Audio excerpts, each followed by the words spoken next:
Okay, so this is kind of where we are with Megan's outfits. We have gone through, we're a mess right now, yes, but we are making outfits. We're putting jewelry.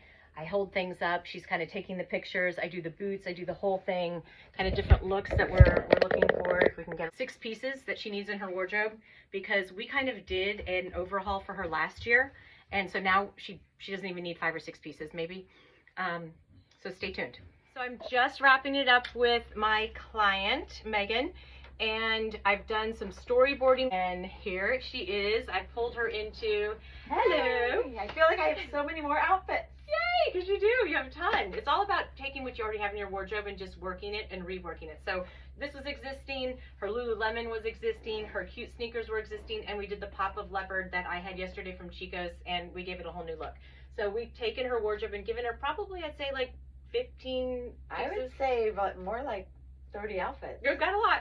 Yeah. So yeah, we've got a whole season's worth of pieces to look at. Thank you. Bye. Bye.